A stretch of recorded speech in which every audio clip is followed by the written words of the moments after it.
In our health alert tonight, as annoying as those summer bugs can be, you may want to think twice about using insect-killing chemicals. Recent research has linked an increase in death risk to a certain insecticide. Here to tell us more about this is our chief health editor, Dr. Nandi. What are we supposed to do? I know it's a little scary, you're hearing this stuff, but and listen, I'm just like you probably, Glenda, not a fan of summer bugs. I'm sure very few people are. So I get why people want to use chemicals to get rid of them. Unfortunately, products that contain pyrethroids might be affecting how long some people can live. And here's what the research said. They analyzed urine samples from over 2,000 folks looking to see if pyrethroid insecticide was present. And here's what they found, that those who had the highest level of this pyrethroid metabolite in their urine had a whopping 56% higher risk of dying from any cause. And also, they were 3 times more likely to die from heart disease when compared to folks who had the lowest exposure group. So it's a little bit scary about what's going on here.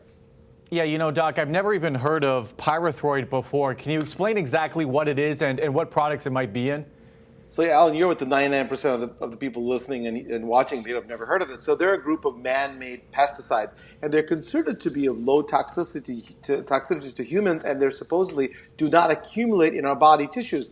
Now, this pesticide is killing off bugs by really messing with their nerve function, which is why you'll see them in many household and garden pest control products. But they can also be in pet sprays, shampoos, lice treatments, and mosquito repellents. And they're widely used in agriculture, horticulture, and medicines, and even veterinary medicine. So you can see how easily humans can be exposed to this insecticide, not only with the stuff that we put in, but also with veterinary products. Oh no, so can you use your off spray, I guess, is the big question. How can we limit our exposure? Absolutely, and here's what I would do. I would try to go green and try to use non-chemical options.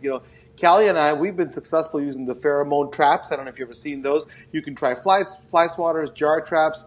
But if you feel like you have to use pesticides, I get it, right? But just use them sparingly. Choose pesticides with low toxicity and spot treat small areas, and be sure to read that label. Right now that you know that word, Glenda and Alan, you can look for that and make sure that you never use what's more than recommended. So I also would recommend using gloves and masks because pyrethroids might enter the body through inhalation and skin contact. So I think, listen, you got this information.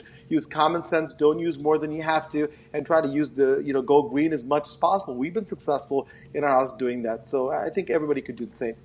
All right, I like that. Go green. Go green. Thank you, Dr. Nandi. Of course. Will do. All right, remember, if you do have a question for the doctor, you can email him, Dr. Nandi at askdrnandi.com, or be sure to send it to us on Facebook or Twitter.